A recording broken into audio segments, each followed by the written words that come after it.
नमस्कार दोस्तों, आज हम सूरदास जी के पदों की व्याख्या पढ़ेंगे। तो अगर हम बात करते हैं सूरदास जी के पद, ये जो पद हैं ये किस किस प्रसंग में आए हुए हैं। तो प्रसंग यह है कि कृष्ण जब गोकुल को छोड़ करके मथुरा चले गए थे। आप जानते हैं कि कृष्ण पहले अपनी धाय माँ यशोदा और नंद बाबा के साथ, गोपियों के साथ गोकुल में रहते थे।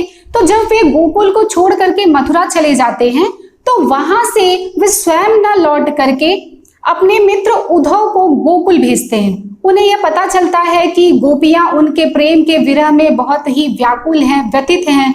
तो गोपियों को समझाने के लिए उन्होंने अपने मित्र उद्धव को भेजा। अब यहाँ पर समस्या क्या है, विडंबना यह है कि उद्धव जो कि कृष्ण के मित्र हैं, उन्हीं के साथ रहते हैं, फिर भी वह ईश्वर के निराकार स्वरूप को मानने वाले थे, योग साधना के पथ पर चलने वाले थे। तो गोकुल में आकर के उन्होंने गोपियों को योग साधना का संदेश दिया। अब गोपियां जो कि कृष्ण से अत्यधिक प्रेम करती थी, कृष्ण के प्रेम की दीवानी थी, ऐसी स्थिति में उन्हें उद्धव का ये योग साधना का संदेश तो बिल्कुल नहीं भाया। तो वो नाराज हो जाती हैं। उन लोग के बीच में वार्तालाप चल ही रही होती है कि उसी समय एक भंवरा आ जाता है। तो गोपियां उस भंवरे के माध्यम से उद्धव पर कटाक्ष करती हैं, व्यंग कसती हैं, और यहीं से भ्रमर गीत की शुरुआत होती है। अगर हम बात करें संदर्भ की, तो संदर्भ यह होगा कि प्रस्तुत पद या प्रस्तुत काव्य पंक्तियां सूरदास जी के प्रसिद्ध ग्रंथ सूर सागर के भ्रमर गीत से उद्धृत की गई हैं, जो कि हमारी पाठ्य पुस्तक क्षितिज भाग 2 में संकलित हैं। अगर प्रसंग की बात करें तो पहले पद का आपका प्रसंग होगा कि प्रस्तुत काव्य पंक्तियों में गोपियां उद्धव पर व्यंग कसती हुई कहती हैं। क्या कह रही हैं? उद्धव को संबोधित करते हुए कह रही हैं कि उद्धव तुम हो अति बड़भागी। अति मतलब अत्यंत, बड़भागी भाग्यवान या भाग्यशाली, अपरस अछूता दूर अलिप्त, स्नेह तगा प्रेम रूपी बंधन, स्नेह मतलब प्रेम, तगा मतलब बंधन, नाहिन मन अनुरागी, अनुरागी मतलब अनुरक्त होना या डूबा हुआ। तो कह रही है गोपियां उद्धव पर व्यंग कसती हुई कह रही हैं कि हे उद्धव तुम तो बड़े भाग्यशाली हो, तुम बड़े भाग्यवान हो। अपरस रहत स्नेह तगाते, तुम्हारा मन प्रेम रूपी बंधन से सदैव अपरस अछूता रहा है, दूर रहा है।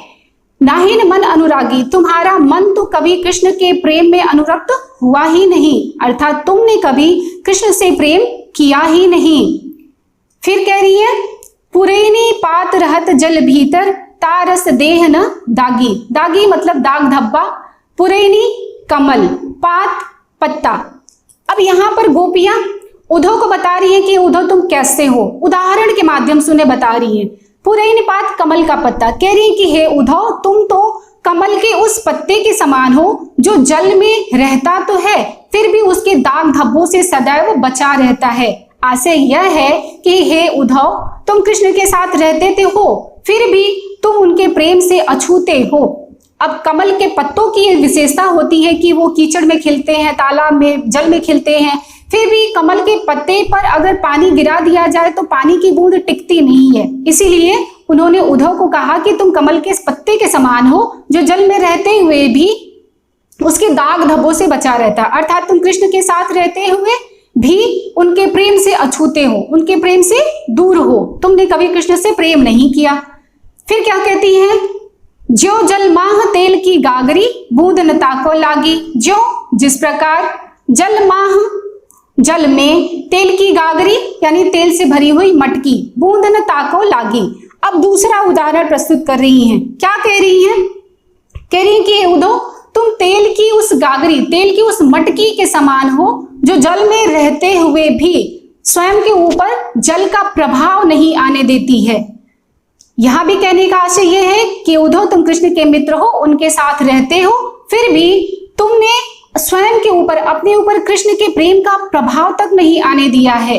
अब देखिए जल की जो तेल की जो मटकी होती है उसमें तेल भरा होता है, तो तेल की जो चिकनाहट होती है वो सिर्फ अंदर ही नहीं, तेल की चिकनाहट कि एक पूरी कोटिंग हो जाती है मटकी के बाहर भी। तो यदि आप उस मटकी को ऐसे पानी में डुबोए और बाहर निकाल दें तो जो मटकी का जो बाहर का एरिया होता है उस पे पानी बिल्कुल नहीं लगा होता है, क्योंकि तेल की चिकनाहट से पूरा पानी वहां से हट जाता है। उसके बाद क्या कह रही हैं, प्रीति नदी में पाउन बोरियो दृष्टि न रूप परागी। प्रीति नदी प्रेम रूपी नदी, पाउन पैर, न बोरियो डुबोया नहीं है, दृष्टि न रूप परागी, परागी मतलब मुग्ध होना, मोहित होना। तो कह रही है कि हे उद्धव, तुमने प्रेम रूपी नदी में कभी भी अपने पैरों को डुबोया ही नहीं और ना ही तुम्हारी दृष्टि कभी कृष्ण के रूप सौंदर्य पर पड़ी है। सूरदास अबला हम भोरी गुर चाटी ज्यो पागी। अबला नारी, भोरी मने भोली भाली, गुर गुड़, चाटी चीटी, ज्यो जिस प्रकार, पागी मतलब पगी हुई, लिपटी हुई। अब गोपियों के माध्यम से सूरदास जी कहते हैं कि ये तो हम ही भोली भाली अबला गोपियां हैं जो कृष्ण के प्रेम में इस प्रकार से लिपट गई हैं जिस प्रकार चींटियां गुड़ में लिपट जाती हैं। अब चींटियों और गुड़ का जो संबंध होता है वो देखिए कि जब चींटियां एक बार गुड़ में प्रवेश कर जाती हैं ना तो उसमें खाते रहती हैं और वो उसमें से चाह करके भी बाहर नहीं निकल पाती। अंततः उन चींटियों की मृत्यु भी उसी गुड़ में हो जाती है। तो यहाँ पर गुड़ कृष्ण के लिए कहा गया है और चींटियां कौन है, गोपियां। तो गोपियां कह रही हैं कि हे उद्धव, ये तो हमें भोली भाली अबला गोपियां हैं जो कृष्ण के प्रेम में इस प्रकार से लिपट गई हैं जिस प्रकार से चींटियां गुड़ में लिपट जाती हैं और अब हम चाह कर भी खुद को कृष्ण से अलग नहीं कर सकते, उनसे हम दूर नहीं रह सकते। ठीक है। और यहाँ पे अगर हम बात करें काव्य सौंदर्य की तो भाषा, जितने भी पद है सबकी भाषा ब्रज भाषा है, यानी कि चारों पद के लिए आप ब्रज भाषा का प्रयोग लिखेंगे जहां भी लिखना होगा यदि। और शैली की अगर हम बात करें तो शैली है गेय शैली। गेय का मतलब होता है गीतात्मक शैली, यानी कि पद गाए जाने योग्य हैं। और यहाँ पर अगर हम अलंकार की बात करें तो ये देखिए पुरैन पात में पवर्ण की आवृत्ति अनुप्रास अलंकार है और यहाँ स्नेह तगा प्रेम रूपी बंधन और प्रीति रूपी नदी, प्रेम रूपी जो नदी है रूपक अलंकार है और उपमा अलंकार आप देख रहे हैं कई जगह समानता प्रकट की गई है। ठीक है। नेक्स्ट पद में देखिए आपका दूसरा पद है मन की मन ही माज रही कहिए जाई कौन पे उधो नाही परत कही।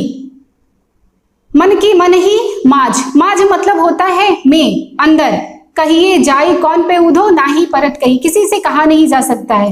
तो इस पद का प्रसंग हो जाएगा कि विरह व्यथित गोपियां कृष्ण के मित्र उद्धव को उलाहना दे रही हैं, उलाहना देती हुई कहती हैं कि हे उद्धव, मन की मन ही माज रही, हमारे मन की प्रेम भावना तो हमारे मन में ही रह गई, कृष्ण ने हमसे प्रेम नहीं किया और उसके अभाव में हम अपनी प्रेम की भावना को व्यक्त भी न कर सकी।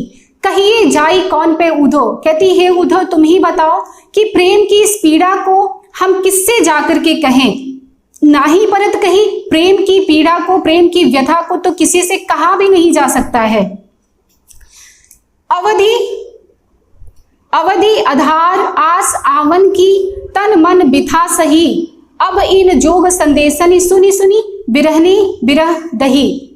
अवधि समय, आधार आधार, आस आशा, आवन की आने की, तन मन बिथा, बिथा मतलब व्यथा पीड़ा, सही मतलब सह रही थी। अब इन जोग संदेशनी, योग के संदेश को सुन सुन कर, सुन सुन कर, बिरहनी विरह व्यथित गोपियां विरह दही, विरह में जल रही हैं।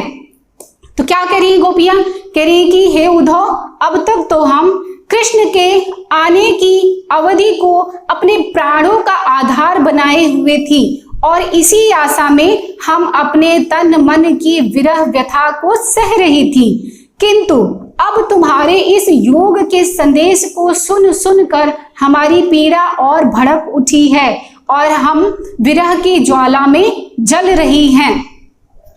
चाहती हुती गुहार जितही ते उत तय धार बही, चाहती चाहती, हुती मतलब थी, गुहारी मतलब गुहार लगाना, प्राणों की रक्षा के लिए गुहार लगाना। जिते ही थे जहां से, उते थे वहां से, धार बही, धार ये जो योग साधना की जो धार है।